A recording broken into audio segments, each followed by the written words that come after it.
Jean Lee is a Wilson Center Global Fellow and a veteran journalist who served as the Associated Press's Pyongyang bureau chief. She became the first American reporter to be granted extensive access to North Korea. She's now covering the story, the big story on the Korean Peninsula, as a CNN contributor and for multiple news outlets. And Jean, we are thrilled to see you back in the building here at the Wilson Center. Welcome back. Thanks for having me back. Let me ask you a couple things. New survey from NBC News, SurveyMonkey, says 72% of Americans are very worried about the possibility of war in the next couple of years, and they put North Korea at the top of that anxiety list. But then also I saw a story in USA Today which is almost mocking North Korea, the latest threat of the day, the recent comments that unimaginable destruction will be visited upon the United States. So who's got it right? Is those who are mocking them as just the rhetoric of the day that we shouldn't take seriously, or those who are really concerned about the threat of nuclear war? You know, it's a little bit of both.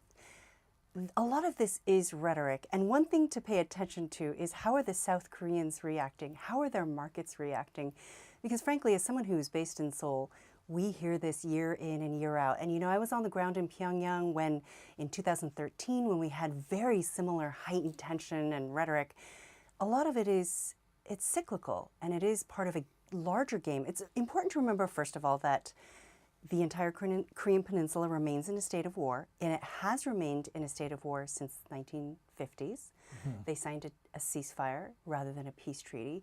So every year, around a certain time of year, we do have heightened tensions.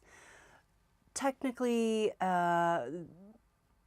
the hostilities have stopped, but the United States and the South Koreans do carry out regular military drills, and that incenses the North Koreans. So we do see some heightened tensions. But I don't want to say that it should be disregarded, because this year is a little bit different. Well, two new factors. Two new factors, yes. Well, you go ahead. We have the same in mind. I was going to ask about, well, first President Trump. Yes. And his bellicosity. Which almost mirrors the North Koreans at times, and then also technological advances of the North Korean nuclear program. Precisely. And so these are the two elements that are different this year, and this is why we should pay attention. I think that while so much of it is rhetoric, this year we're seeing a U.S. president who is matching that rhetoric with his own fiery rhetoric, and that has certainly raised tensions to a much higher level than we're used to. And then, as you mentioned, the fact is the North Koreans have taken that rhetoric and used it to justify continued testing of their nuclear weapons and ballistic missiles.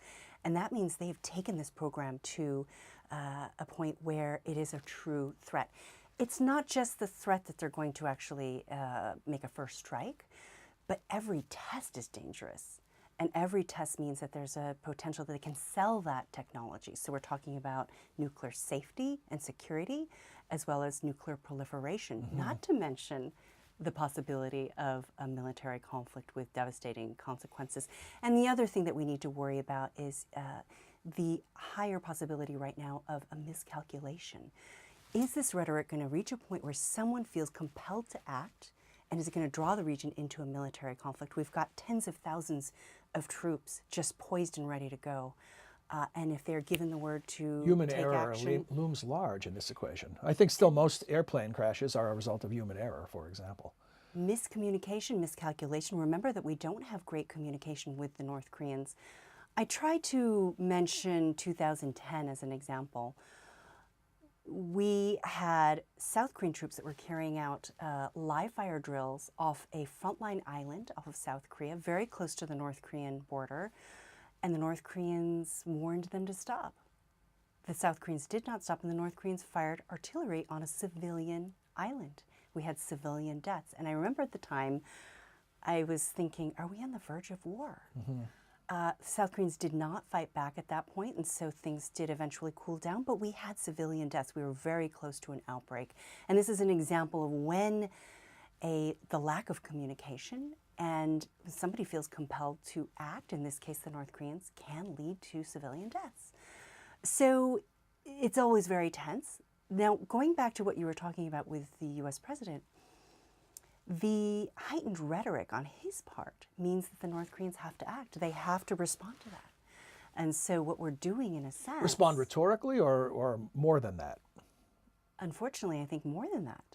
We are hearing the rhetoric, But also what it does is give them the incentive and the justification to continue building that program. They can go back and tell their people, look, we are under threat. This means we have to pour all this money into this program, frankly, at great cost to their food supply, their infrastructure. But they can tell their people, look, we're under threat, so we're going to have to pour all this money into this program to defend ourselves. And so in some sense, we're not doing the region a favor by raising that rhetoric. It doesn't induce the North Koreans to back down. Let me ask you about a few points of conventional wisdom and see if you would either agree with it or challenge it. One is that Kim Jong-un is a madman and that this is a potentially suicidal regime. I would argue that it is not a suicidal regime, although the people are told by the state to put their lives on the line for their leader. In fact, the whole point of this nuclear program is to ensure the survival of North Korea as they know it, with the Kim family in power. So I would say that this is part of a broad and very carefully crafted strategy on the part of the North Koreans, on the part of the leadership.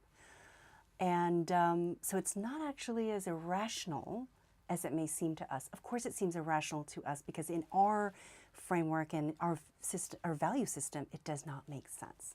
But to them, they've carefully thought this out, and they're doing it step by step methodically. So it's not, from our point of view, it may seem like the strategy of a madman, but to them it seems perfectly rational. So how does this affect the alliance between South Korea and the United States? Because I'm guessing what you just expressed would be more of the typical South Korean view of reality versus the U.S. view, which often is the madman view. It's been difficult, frankly. Right now, we've got a president in South Korea who's liberal, a little bit more left-leaning, and is in favor of eventually getting to a point where they talk to the North Koreans. This is, just remember that the South Korean president, Moon Jae-in, is the child of refugees from North Korea. He has a very different personal history. He was born during the Korean War. His family comes from North Korea. He has the interests of the Korean people, North and South, in mind, and the future of the entire Korean Peninsula. So he's got a much longer view in mind. And so his stance right now is, yes, we need to be tough with them. We need to put pressure on them, but we also need to leave the door open for discussion and dialogue. Now, as you probably know, that's a little bit at odds with what we're hearing from the White House. It's more in line with what we're hearing from the Secretary of State, but a bit contradictory to what we're hearing from the White House or from his Twitter feed. And so there's a bit of tension. We'll see when President Trump goes to South Korea in a couple weeks, whether they're able to close that gap and come out as a united front, because that is really important right now.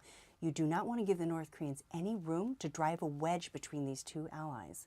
And so that'll be important. And I'll be watching to see if they're able to do that, because I think that there's kind of a very basic difference between what their ultimate goals are. Let me ask you about another piece of conventional wisdom from the U.S. point of view, which is this notion that China has more influence than it's chosen to exert at this point in the negotiations.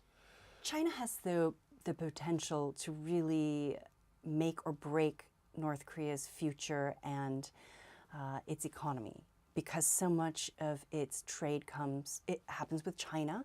China is a conduit for almost everything in North Korea, whether it's fuel, which is a big thing. If you don't have fuel from China, you can't operate tractors, you can't distribute food, they wouldn't be able to function as a society. So they have the potential to really put the pinch on North Korea. That said, you have to think about what China's objectives are. Going back, another history lesson, but if the Chinese hadn't jumped in and poured troops into the Korean War to defend the North Koreans, we wouldn't have this situation today. Just remember that their objective was not to allow the U.S. to come up to their border. What they wanted was for North Korea to serve as a buffer, and that continues today. They do not want U.S. troops right up on their border, and they are happy to have North Korea serve as a buffer zone. They want it to remain somewhat stable. They don't want it to collapse, because that means they'd have a disaster on their border.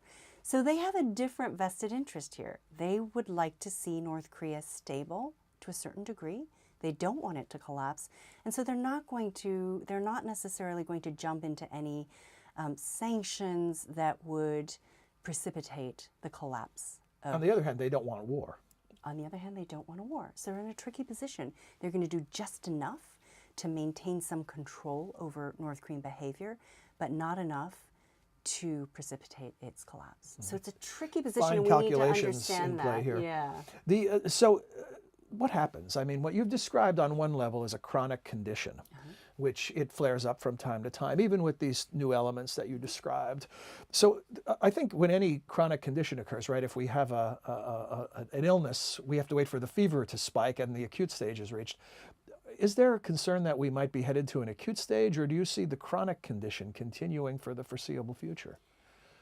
I think in some sense we are in an acute stage now where it could tip over into something very dangerous. That said, this is a region that is very well practiced in these tensions. And so I just have high hopes and faith that the military commanders who've been dealing with this issue for decades understand and are not going to make any rash moves. So there's some guarantee in the fact that this is not a new issue, right? So it's not the first time we've had this fever. That said, what we do need is for this fever, to use this metaphor, to subside. We need for it to subside before it will get better. And that is a point that I have been making is tone down the rhetoric. We can't really control the North Koreans. They are engaged in rhetoric. It's part of their propaganda. But we need to tone down the rhetoric from Washington in order to allow that fever to subside so that it doesn't tip into this acute stage or tip into conflict. Well, Jean, as always, great to see you in person and great to follow your coverage of this important story from Seoul. Thanks very much. Great to be back. Great Thank to have you you. back.